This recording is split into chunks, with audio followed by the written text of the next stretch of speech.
I'm Craig Kenneth, a relationship coach and a psychotherapist. Every relationship is different and every breakup is different. Work with me and you'll get professional help on your situation.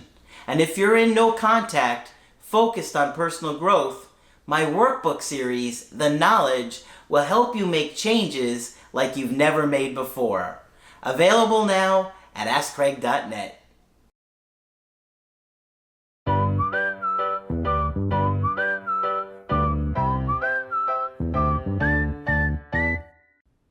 Hi there, I'm Coach Craig Kenneth, and in this video I'm going to be talking to you about she says she wants friendship, but then undresses in front of me. Well, that is a huge mixed message right there. You go from telling somebody that you want a friendship, no longer want a romantic connection, but then you're giving a huge mixed message by changing or undressing in front of them. It's going to leave someone confused, not knowing what to do. It'll be totally understandable. You know, we always talk about if somebody tells you they don't want to be in a romantic relationship with you anymore and they only want to be friendship, that you simply walk away because you don't want to settle for less. There are some people that will tell you to stay friends with an ex. I think this is extremely weak and I would not recommend it, because what happens is you're going to be putting yourself in a position where you're unhappy, you're trying to fake a friendship when you really want more. So if you want romance, don't settle for friendship. What would be their incentive to all of a sudden giving you what you want if there's no consequence? Right now, if they're feeling like they don't have a romantic spark or connection with you, smothering them and settling for something that you don't want isn't going to create an attraction.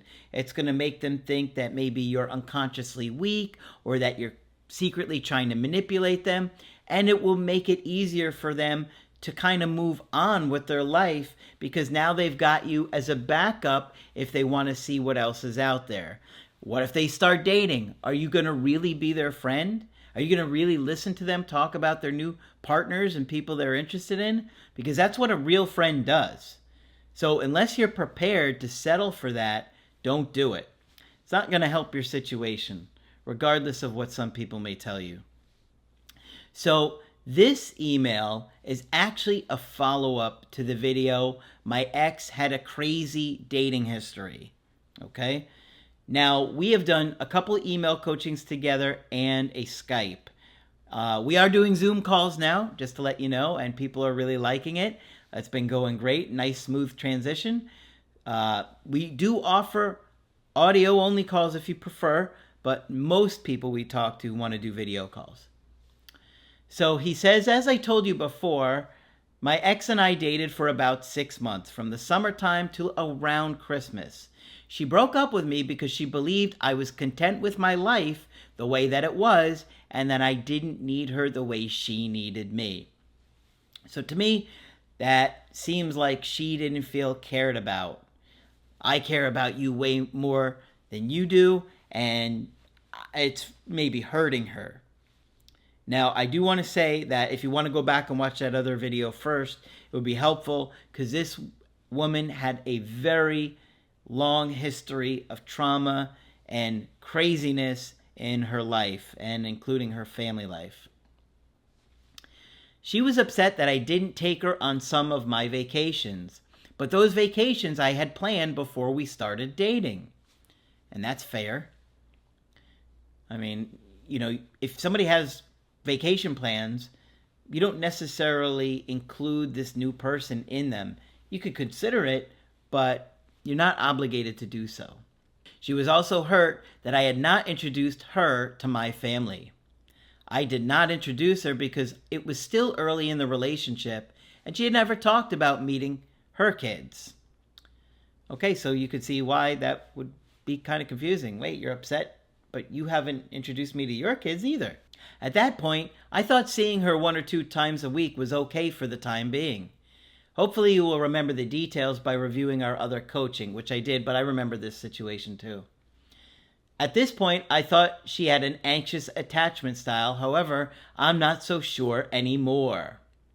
Okay, so what's making you think differently? Because she's how she's acting since the breakup? Could be, but if you go back and watch that other video, my ex had a crazy dating history, you'll see this woman had a lot of trauma. If anything, she might be disorganized.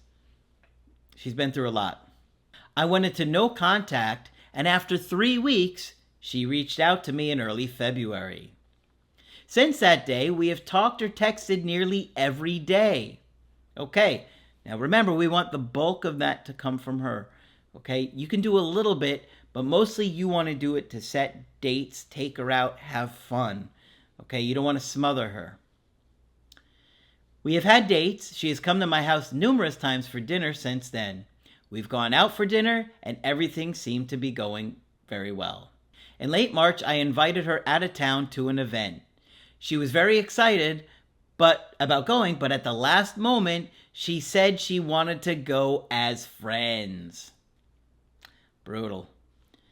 What do you do in this situation? It'd be okay if you said, I'm not comfortable with bringing you like that. But then it's like, oh, we're getting a little bit of momentum and we're going out of town together. Maybe something could happen. You know, sometimes people will say like that because there's no pressure on them. Then when it happens, you know, romance happens, right? When you go on the trip. So it's a tough call. I was not thrilled with this, but I had already purchased the tickets and decided to take her anyway.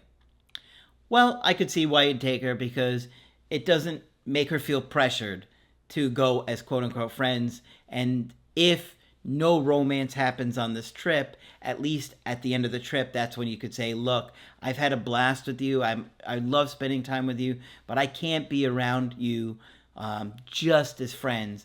And being on this trip with you has made me really see that. And that's where you could do it. But, you know, we took her on the trip. Let's see what happened. On the day of the event, she came to my home after work, changed clothes, and got ready for the trip. She went into my bedroom to change clothes and did not shut the door. She changed in front of me and stood there talking to me, wearing only a bra and panties. Well, if you're in this situation, I think it would be perfectly acceptable for you to make a move or try and be playful and flirty. Say a playful or flirty comment to her about her standing there like that and let her know, like, hey, come on. Like, I might have said something complimentary, like, you look amazing. Wow. You don't want to be like this timid field mouse, like, or a deer in the headlights. Okay? It's okay if you say something. Obviously, she feels comfortable changing right in front of you and talking to you. So you might not, be too pushy, but I would be a little bit flirty with her. At least test the waters. So that could change the dynamic of the trip too. I have never had a friend act like that before. I was excited and confused, but I acted casual and we went on the trip. We stopped for dinner and she held my hand, rubbed my arm during the car ride, and had a fantastic time at the event. Well, maybe if you'd been a little bit flirty, there would have been other rubbing going on. But let's see what happens. Certainly going good, right? When we got back to my house, we kissed very passionately for quite a while. That was the first time that kissing had gotten serious since we started talking again. Prior to that, things were a little reserved. Well, they're reserved because you're also making them reserved. You got to make a move, be flirtatious, be fun. I got lots of very good hugs, kisses on the cheek, and it progressed to kisses on the mouth. But nothing like that, nothing what happened that night. I invited her to stay, but she decided to go home since one of her kids was expecting her. The next weekend she came over for dinner and we ended up in bed together. It was fireworks just like before. As I previously mentioned, she was retiring later this year. Her favorite band is coming into town in the fall. I surprised her with gift tickets to the concert as a retirement gift. The connection was good. You guys were being intimate again, and it looked like you guys were right back on track. But remember, she's probably a little reluctant and unsure about things, so when you give her this big gift, it's probably going to feel like a lot of pressure. I know it's because you like her so much, but I think this really scared her because this concert is like 5 months away, and now she's going to feel obligated. She's going to feel stuck. You guys had just started hooking up, and now it feels like, oh gosh, he bought me this expensive gift. Now he's going to expect me to stay with him for the next 5 months? She wasn't thinking like that. And you have to be very, very careful about these little things because they can kill the attraction quick. At first, she seemed a little hesitant, maybe even a little overwhelmed when I told her. Yeah, no doubt about it. It's going to kill the attraction real quick. I thought this was a strange reaction because she had been upset that I didn't take her on a trip there last year. Yeah, but things were different. You were in a relationship. You're just starting to see each other. It's more casual now. I want to further let you know that we have had no disagreements or unpleasant moments of any kind since we started talking in February. Yeah, till you gave her those tickets. That was unpleasant for her. We got along wonderfully. Then yesterday happened. I have attached a copy of the text that she sent me. I was caught completely off guard. As you can see, she admits how good I have been to her since we started up again. Yet she goes on, rehashing all the things she was upset about when she broke up with me in December. Well, that's because her interest was slowly going back up and she was having a great time with you.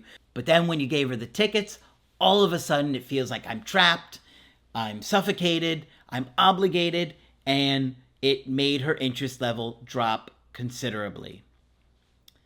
I know it's tough because you're like, I just wanted to do something nice for her retirement. It happens. This is why I say you gotta really do the work and you have to be able to stay centered in these moments. Since that time, I have invited her to meet my family, and she was always busy. Yeah, she's not busy. She just doesn't want to meet your family because she wanted you to do that when you were in the relationship, not since the breakup. Now offering her that just feels like pressure and obligation, which is already what's scaring her. I have also invited her to go lots of places. I may be giving her too many excuses, but I do know that she's been dealing with a lot of stuff right now. She has to refinance her house since a divorce. She's been doing a lot of repair work. I also know she has health issues and doesn't quite know what she's doing once she retires. Yeah, those are excuses because the bottom line is if she was still feeling attracted to you, those things wouldn't keep her from being with you. After I received that email, I anticipated that I wouldn't hear from her for a while, but that wasn't the case. On the day that she sent me the email, she was supposed to come over to my house for dinner and drop off some stuff. So that next day, she sent me an email about dropping it off. She said if I didn't want the things, she could take them someplace else, and that if I didn't reply, she would understand. She came over, dropped the stuff off, and we talked for a short time. I did not pressure her or beg or plead or try and change her mind. She admitted that I had attempted to take her places and meet my family, but that for whatever reason, it had not worked out yet. Well, had you done those things while you were in the relationship, I'm sure they would have happened. Now I think they're excuses because it's like, well, if I meet his family, now I'm more stuck. Now I have to disappoint these people that I met. She told me she needed time to think and figure herself out. I told her that I really hoped our relationship would work out, and she said she hoped so too. I've gone back into no contact for the past week. I had originally thought she had an anxious attachment style, but now I think she's avoidant. Well, I don't think she's avoidant just because of how she's acting. I think she's responding and reacting to your smothering and suffocating behavior. I am still doing the creative healing course and listening to the videos. I know that I have managed to attract her several times, but I can't help but wonder what's going on with her. Well, like I said, I think giving her the gift really made her feel pressured. And had you not done that, you would have been okay. Did I come on too strong with the trip? Yes. I never vomited my feelings. I tried to keep things light and fun and let things develop. Yeah, you did, but then with the gift and the trying to meet the family, it was too much and it killed the attraction. He wants to know if she'll reach out again. Yeah, I do think she's going to reach out again. And keep doing the creative healing course. It's going to get you more centered. Keep things fun. Don't pressure this woman. That's the biggest thing that's making her have doubts right now. Now, those things that you did in the relationship, they are concerning. And she is worried about you maybe going back to those old behaviors and hurting her again. She said that in the text messages. I'm not going to share that, but I do know that she did say that. So yes, of course, those are concerns. But I think had you not overwhelmed her, made her feel guilty or obligated with those tickets that were so far down the road, 5 months, her attraction level would have been maybe dropping a little bit from smothering her, but I don't think she would have said all the stuff that she did in the text message.